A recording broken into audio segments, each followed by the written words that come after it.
Hello Year 8 and welcome to your art typography activities for the next 2 weeks. So in the first week, your first activity will be to create hand-drawn and decorated letters to understand how to create a stylised monogram. Then in week 2, your activity will be to create your own decorated monogram by combining the types that you have practiced. So you've done a research page on typography already, and the definition is the art and technique of arranging type to make written language clear, readable and appealing when displayed. The arrangement of type involves setting typefaces or fonts, size, line length, line spacing, letter spacing and adjusting the space within the letters. So a monogram is a motif of 2 or more interwoven letters, typically a person's initials, used to identify a person's possession or as a logo. Here are some examples of monograms for you. So you've got lots of different styles in there, lots of different colours, some are straight, some are curly. So have a little look and think about what you might want to do. And your task is to choose 4 examples of monograms, either from the PowerPoint or find your own, draw them over a double page, colour and decorate them. Then once you've finished that, you need to take a photo of your work and upload it to your Google Classroom. And if you have any issues, email your teacher or myself, I'm Miss Jenkins, and stick to your new timetable to hand your work in on time. So now, pause this video to complete task 1 and resume it back in this spot next week for task 2. Welcome back, Year 8. Here is your second task, your second week.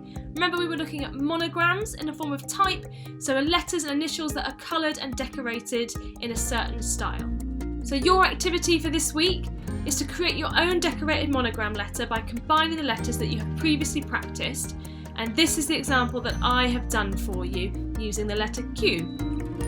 So first things first, roughly sketch out the letter that you have chosen. Don't worry too much about it at this point, just want to have your rough shape on there, making sure you've got the entire shape of the letter.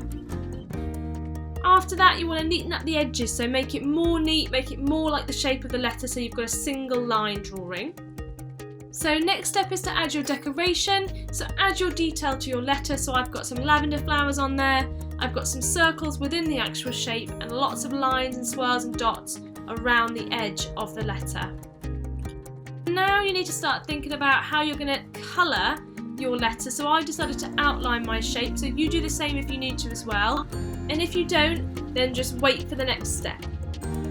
So the next step is to take a rubber and just lightly get rid of those pencil marks, or completely get rid of them if you've outlined your letter. And then you want to move on to colour. So how you colour it is up to you. You can use pencil or pen or even paint if you want to. You just want to make your letter really pop off the page, be really bright and bold like I have done here, so that it's really visible as a strong monogram.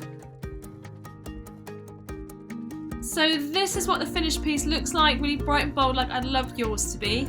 And when you've finished, really importantly, you need to take a photograph of your work and upload it to your Google Classroom. And if you're still having issues with this, please email your teacher or myself, Miss Jenkins, and stick to that new timetable. You mustn't hand your work in late.